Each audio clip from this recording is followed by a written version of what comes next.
Hey everyone, GanonTEK here. Doing something different this time. I'm going to show you how to make a user bar.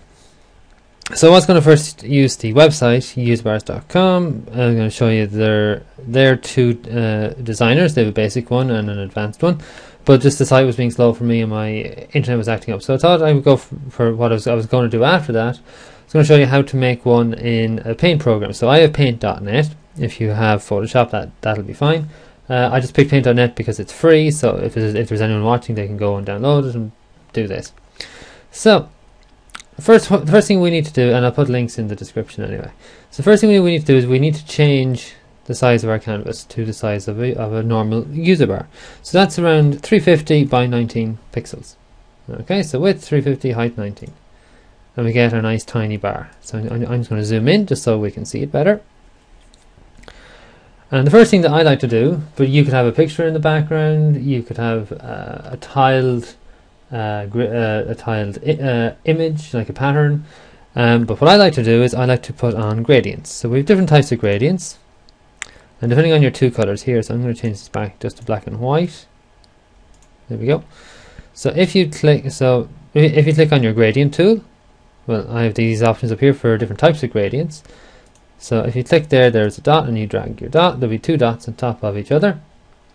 So you just drag one away, and now you can choose how much you want it to kind of, like if you want loads of white on one side, maybe just a bit of black on the left, or if you want it like to be mostly grey, and you can see like there is white at the end and black at the end. That's the most common one, where you stretch it nearly as far as it can go. If you can go much further on it, but you're losing your two colours then. As you can see here, you've got grey and light grey. So why did you pick black and white in the first place? So you don't usually want to go outside the box with your little circles here. Hopefully you can see them. I know they're small, but there they are there. 1, 2. But the type I'm going to use is I'm going to use this linear reflected one, which means that when I click in the middle here and I drag my dot, it keeps the colour in the centre and my secondary colour on the outside. So what I want to do is instead of white, I want red. And that's too much red, so I'm going to flip the colours around. There's a little arrow here that you can switch the two colours, and I'm going to have some red down here, make it a bit bigger, and I'm just going to bring the dot outside and just tilt it a bit so you can see it's not perfectly straight, and it just gives a different effect to it. So I'm going to bring it down a little further there, so that's not too bad. So at this stage I'm just going to do a quick save. So bar 1 is on the desktop, and so that's just all the defaults there, so it's saving that. So there's a background for our user bar. So now we need to make a new layer, and in this layer we are going to put in text. So we go to our text tool, and I'm going to click in the brighter bit there, and I'm going to type in Aganim, which I can't spell. It's Aghanim. Now we can't see that, so I need to change the color here. How about a dark? Oops. Oh, that's the wrong one. Change this color to a dark. Okay, let's move this over a bit. I get in there. I know it's not the easiest to see, but I kind of want the kind of dull, dark effect. You could put an italic. You can make it a little bigger. You could change the font size and all sorts. I'll type in 17. Yeah, 17 barely fits. Can I drag it down a bit? Well, you can always click on move pixels, and you can move your whole layer around. So yeah, that doesn't fit the best. So if I can go back into here. Actually no, I need to undo this because it won't let you, I think, change the text after you kind of click out of it. So 17 is too big. I need 16. There we go, and that's fine. So just bring it over there, and there. That's fine. So that's layer 2. That's nice now. So I'm just going to click save on that. It wants to save again now because I have 2 layers, so that changes what that means. So I'll just call that bar 2. Just so I have different files. And now what I'm going to do is I'm going to make a third layer, layer 3, and I'm going to put an image over here. So I have a picture here all ready to go. I need to move pixels. I need to find, there he is, the wizard Aghanim. Now fortunately this image didn't have a white background, because you can see there's this checkerboard behind it, means that it's see-through. If there was white there, I could use the magic wand tool to get rid of the white. So I'm going to just select some pixels here. So I'm going to select more than I need.